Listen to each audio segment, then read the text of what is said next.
Welcome friends. Government of West Bengal school education department, Paschimbanga সমগ্র শিক্ষা mission 23শে July 2025 তারিখ বিজ্ঞপ্তি প্রকাশ করেছে এবং স্পেশাল এডুকেটরদের স্থায়ী চাকরি দেওয়ার উদ্দেশ্যে এই বিজ্ঞপ্তি প্রকাশ করেছে। মেমো নাম্বার 76/IED/ পশ্চিমবঙ্গ সমগ্র শিক্ষা মিশন PBSSM 97। 23শে জুলাই এই বিজ্ঞপ্তি প্রকাশ হয়েছে মাননীয় সুপ্রিম কোর্টের নির্দেশ অনুসারে।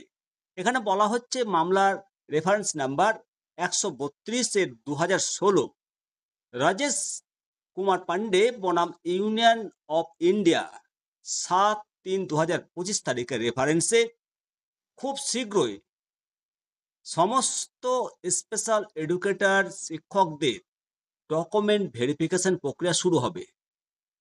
স্পেশাল এডুকেটর শিক্ষকদের যে ডকুমেন্টগুলো প্রস্তুত রাখতে হবে সেগুলো আপনাদেরকে বিস্তারিতভাবে জানাচ্ছি। বলে রাখি যে প্রত্যেকটা ডকুমেন্ট 2 কপি করে জেরক্স করবেন এবং সেলফ অ্যাটেস্টেড করবেন। আপনার RCI কোয়ালিফিকেশনের সার্টিফিকেট, উচ্চতর শিক্ষাগত যোগ্যতার প্রমাণপত্র, বয়সের প্রমাণপত্র, বৈধ এবং আপডেট RCI রেজিস্ট্রেশন, জেলা সংলগ্ন নিয়োগপত্রের কপি, আধার কার্ড, পাসপোর্ট সাইজের 2 কপি রঙিন ছবি এবং DLROর যোগদানের পত্র।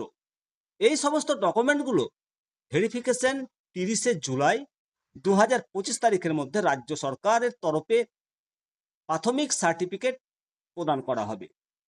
এরপর আপনাদের স্ক্রিনিং কমিটির মাধ্যমে শারীরিক ভেরিফিকেশন শুরু হবে। স্ক্রিনিং কমিটিতে থাকবেন স্কুল শিক্ষা ডিপার্টমেন্টের প্রিন্সিপাল সেক্রেটারি, প্রতিবন্ধীদের জন্য রাজ্য কমিশনার এবং RCI থেকে একজন মনোনীত প্রতিনিধি। 30শে জুলাই স্ক্রিনিং কমিটির বৈঠকের পর ভেরিফিকেশনের শিডিউলটা জানানো হবে। রাজ্য সরকারের দেওয়া প্রাথমিক সার্টিফিকেটটি স্ক্রিনিংয়ের জন্য চুক্তিভিত্তিক নিযুক্ত হিসাবে আপনাদেরকে দেখাতে হবে। আপনাদের প্রত্যেকের জন্য শুভকামনা রইল। ভিডিওটি দেখার জন্য ধন্যবাদ এবং যদি আপনাদের ভালো লাগে তাহলে সাবস্ক্রাইব করবেন এবং শেয়ার করবেন। জয় হিন্দ, বন্দে মাতরম, ভারত মাতা কি জয়।